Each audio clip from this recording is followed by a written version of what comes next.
E aí, meus queridos, tudo certo? Hoje a gente vai entrar no último capítulo da nossa apostila, né? Que vai falar um pouquinho aí sobre o processo de globalização, né? Que tem seu início ali, né, por volta da expansão marítima portuguesa. E a gente vai entender um pouquinho que até mesmo antes da expansão marítima portuguesa, a parte asiática ali, né? O Oriente já tinha uma grande relação comercial, por exemplo, entre a China, a Índia, o mundo árabe, que é chamado de Oriente Próximo. Né? A gente vai falar um pouquinho sobre isso, e a partir do momento em que o europeu se lança, né, na sua expansão marítima e acaba invadindo e dominando outros territórios e impondo a sua cultura em cima desses povos dominados. Beleza? Então a gente vai falar hoje sobre África, América, Ásia, Europa e Oceania como um mundo se unificando.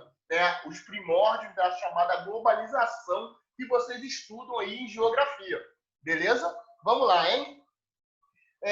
A partir do século XV e XVI, em virtude da expansão marítima europeia, de consequente conquista da América e das interligações comerciais entre os continentes, o mapa mundial, tal como é reconhecido, passava a se formar. Né? Então, o mapa, como a gente conhece hoje, né, ele começa a se construir a partir do século XV e XVI. Né? Mesmo aí que os europeus não tivessem conhecimento algum sobre a América antes da chegada de Colombo, né? Conhecesse muito pouco a região da Ásia, né? Que eles chamavam basicamente de Índias. O nome Índia é basicamente relacionado a tudo o que o europeu não conhecia. Né? A Índia, não o país Índia, né? Mas as Índias, ela trazia ali uma questão mística, fabulosa, né, de terras super férteis, né, com jazidas de ouro e pedras preciosas, frutas nunca saboreadas antes, enfim, tinha todo um aspecto místico em relação às Índias. Tá? Na passagem entre o século XV e XVI, por mais que o continente americano houvesse sido, aí eu coloquei entre aspas, descoberto, porque a gente já discutiu isso e já percebemos que não foi nada descoberto. Você não descobre alguma coisa que existe uma pessoa morando lá. O europeu, ele chega na América e invade o território. Né? Ele utiliza da sua força, das suas armas, do seu conhecimento de pólvora, das doenças que ele trazia para dominar o continente americano. Né? Então, não foi nada descoberto. A América foi invadida, assim como a África foi invadida pelos europeus. Esses povos pouco ou nada conheciam do novo continente, nem mesmo tinham informações precisas sobre as demais partes do globo terrestre. Né? Colombo, quando ele chega na América em 1492, ele faz 3 viagens de ida e volta à Europa e ele acaba morrendo falando que tinha chegado nas Índias. A gente já falou sobre isso. Tanto que os europeus batizam os nativos americanos de índios. Índios são aqueles que viviam nas Índias. Então, Colombo, ele descobre, ele invade, ele chega no novo continente, mas ele morre achando que tinha chegado nas Índias. Tanto que o continente ele não foi batizado com o nome de Colombo, e sim com o nome de Américo Vespúcio, né, que falou que Colombo ele tinha chegado no outro continente. Beleza? No decorrer do século XVI, países como Portugal e Espanha procuraram se consolidar como empreendedores marítimos, desbravando novas rotas comerciais, conectando culturas e passando a exercer um domínio político e administrativo em terras americanas, africanas e asiáticas. Né? A expansão marítima, que vai ter Portugal como primeiro país no século XV e Espanha, né, no finalzinho do século XV, 1492, na verdade, Portugal, em 1415, com a tomada de Ceuta, né, a Espanha lá no final do século XV, né, 1492, como eu já falei, vão procurar rotas alternativas para as especiarias que vinham das Índias, né, as especiarias que vinham do Oriente. quando a gente fala de especiaria vinda das Índias, a gente não está falando só do cravo, né, do açafrão, a gente está falando de porcelana, a gente está falando de seda, que vinha também da China. Tá? Então, mesmo que o europeu ele não tivesse nenhum conhecimento sobre a parte oriental do globo terrestre, ali na parte oriental já tinha um grande comércio entre China, entre a atual Índia, entre os países que compõem o Oriente Médio, que era chamado de Oriente Próximo. Né? A China ela sempre foi um vasto território, chegando ao ponto de ter 2 capitais. Né? Já tinha uma grande variedade comercial, com toques de refino, né? A seda, né? A porcelana, né? E as especiarias, os temperos que vinham ali da China, beleza? Então, a rota transsaariana, que a gente falou aí sobre a África Atlântica. Então, todos esses continentes, esses territórios, esses continentes já se interligavam de certa forma. Né? A rota transsaariana ela cruzava basicamente a África, vindo da parte oriental para a parte ocidental, ou seja, trazendo produtos que vinham do Oriente Próximo, do Oriente Médio, para a costa do Atlântico, cruzando o Saara. Ou seja, já havia uma relação econômica entre as regiões ali. Aqui nesse mapa, a gente tem a chegada de Colombo em 492, né? A chegada de Vasco da Gama e Calicut, nas Índias, na atual Índia, e uma rota comercial, né, da China, de amarelo. Olha só como que os chineses, né, eles comercializavam com toda essa parte aqui da atual do Oceano Índico, enfim, né, da parte oriental. Beleza? E esses pontinhos aqui, que parecem uma cerquinha, é o processo de expansão do mundo árabe. A gente falou da criação do mundo árabe e da expansão desse território. Olha a quantidade de territórios que os árabes conseguiram dominar, estavam presentes, né? E eles comercializavam. Por exemplo, a Índia, que país hoje, né, no processo de unificação, após ali a descolonização tardia, ela acaba sendo dividida, porque existe uma grande disputa religiosa entre muçulmanos e hindus, inclusive dando origem a um racha no país que vai fundar o Paquistão e Bangladesh, né? Países de origem de maioria muçulmana, e a Índia, que a gente conhece hoje como de maioria hindu. Tranquilo? E aqui na América, né, que estava isolada aí do continente europeu, a gente tem o Império Azteca, o Império Inca, né, as tribos da parte do atual Brasil.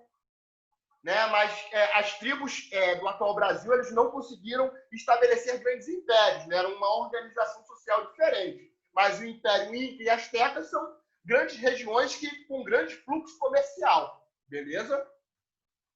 Para o historiador Jack God, os 2 últimos séculos foram caracterizados por uma construção da história controlada pela Europa, né? com a evidente tendência de impor a própria história ao mundo. Então, a gente tem um olhar que a gente, na historiografia, a gente chama de olhar eurocêntrico.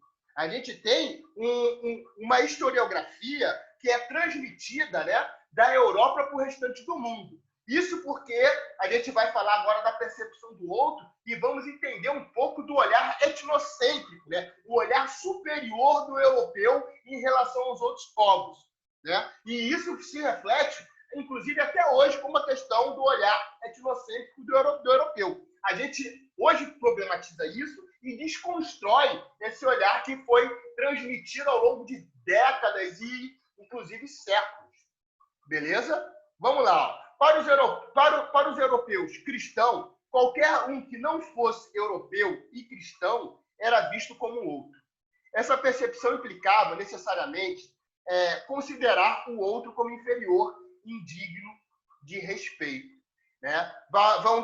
Tem um historiador sueco chamado Kirkpatrick Sale, que escreve um livro chamado A Conquista do Paraíso, que fala sobre as primeiras viagens de Colombo aqui no continente americano, né? E a falta de capacidade do europeu de tentar entender a língua nativa e as explicações que os nativos davam sobre determinados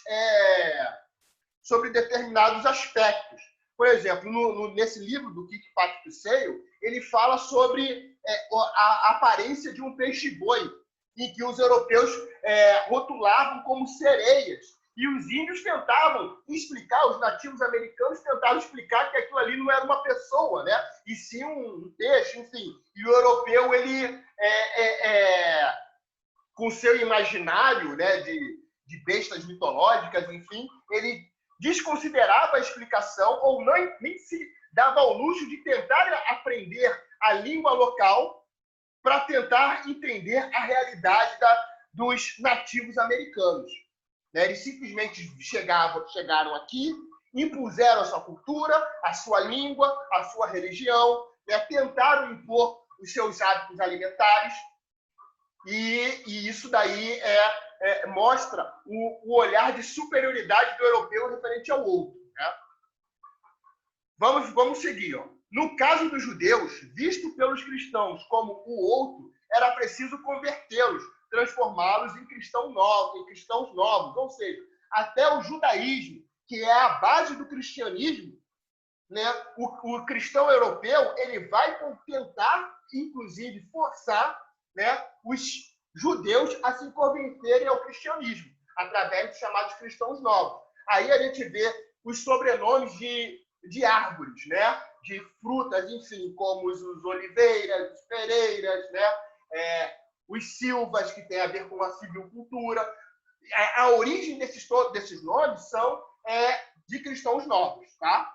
Já os muçulmanos eram vistos como outros, mas esses eram considerados infiéis pelos cristãos.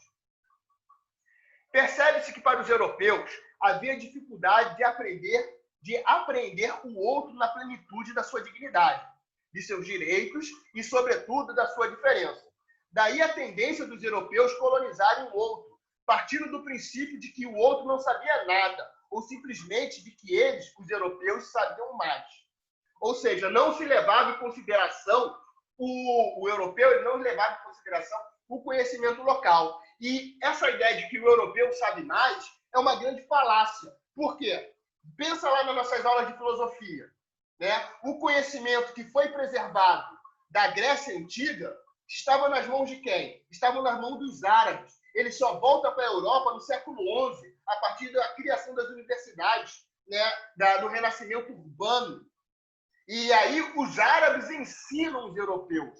Os árabes eles já conheciam grandes avanços na medicina, já conheciam a pólvora, né? Já conheciam a química. Foram os árabes que introduziram o número zero nas contas de matemática. Então, o europeu ele vai aprendendo com o árabe. E a gente viu aqui que boa parte dos árabes que eram islamizados, muçulmanos, fique bem claro isso, que nem todo árabe é muçulmano, tá? E todos os árabes ali, eles eram vistos como outros pelo europeu, tá? A colonização empreendida pelos europeus estava calcada na força da fé e das armas, meios pelos quais conseguiram subjugar povos da América, África e Ásia. Então, o europeu, ele, como eu falei, ele invade o território, ele impõe os seus costumes através da força, né? Através ali das armas, enfim. Né? Ele vai impor sua fé, ele vai impor os seus costumes e a sua cultura nos continentes que foram invadidos, como África, América e Ásia. Acreditando em uma pretensa superioridade, a percepção do outro era invariavelmente depreciativa. Relegava a ele um papel de mero coadjuvante, ao passo que os europeus eram protagonistas. Daí o olhar eurocêntrico, que começa a ser desconstruído, tanto por historiadores africanos, americanos, asiáticos, e inclusive alguns europeus que chamam a atenção para esse olhar eurocêntrico que foi construído no passado. E a galera tenta desconstruir esse preconceito. Primórdio da globalização. No século XV, o soberano Rajá Zamorin entrou em contato com uma civilização originária de milhares de quilômetros de distância. Eram os portugueses. No ano de 1498, Zamorim, o soberano do reino de Calicut, na atual Índia, recebeu o explorador e navegador português Vasco da Gama, com quem passou a compartilhar novas formas de relacionamento, que não seriam apenas comerciais, mas também políticas e socioculturais. Antes de Vasco da Gama, no ano de 1492, Cristóvão Colombo abriu as portas do mundo para a globalização, estabelecendo novas relações entre América, Europa e África. Com as rotas que colocavam a Ásia em contato com os outros continentes, novos vínculos converteram o planeta inteiro em um só mundo. Né? Essa invasão europeia, né, em outros continentes vai gerar uma grande modificação nos hábitos dos povos nativos. Mas isso também vai mudar os hábitos dos povos europeus. Por exemplo, né, a agricultura europeia, até o século XV e XVI, era basicamente trigo, centeio, né? E, enfim. E na América, pega aí as civilizações pré-colombianas, por exemplo, do Império Inca e Azteca, a base alimentar dessa galera era o quê? Batata, feijão, milho. E hoje a gente vai para a Europa e a gente vê a batata como prato fundamental em diversos pontos da culinária europeia. Na Inglaterra, a gente tem lá o peixe com fritas. A Bélgica, né, o país da batata frita. Na Espanha, as tortilhas, enfim, tudo à base de batata. Que, basicamente, o europeu só teve contato a partir do século XV, quando eles invadiram o continente americano. Então, eles modificaram, de fato, né, a estrutura social e que existia na América, e assim como em outros continentes, mas eles também acabam sendo influenciados, né, como, por exemplo, a mudança dos hábitos alimentares. As relações comerciais entre comunidades de vários continentes influenciaram culturalmente a vida da população, que nunca chegaram a ter contato físico direto.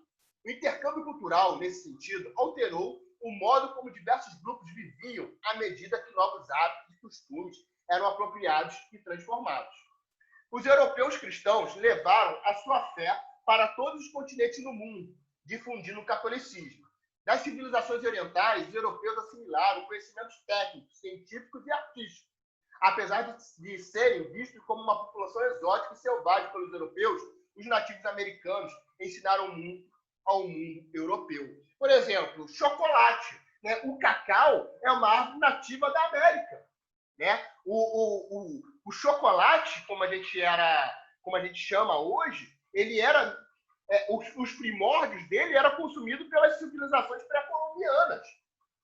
Né? Só que de uma maneira diferente, gelado, enfim, era tipo uma bebida. Aí, a partir do momento que o europeu joga açúcar e tal, consegue transformar e cria o chocolate que a gente conhece hoje, mas a base dele estava aqui na América Espanhola. Né? Então, o europeu ele assimila e modifica uma série de costumes dos povos que eram dominados. Beleza, meus queridos? Então, por hoje a gente fica por aqui. Grande abraço, gente. Tchau, tchau e até a próxima. Não esqueçam de fazer as atividades propostas, beleza? Abraço, gente. Tchau.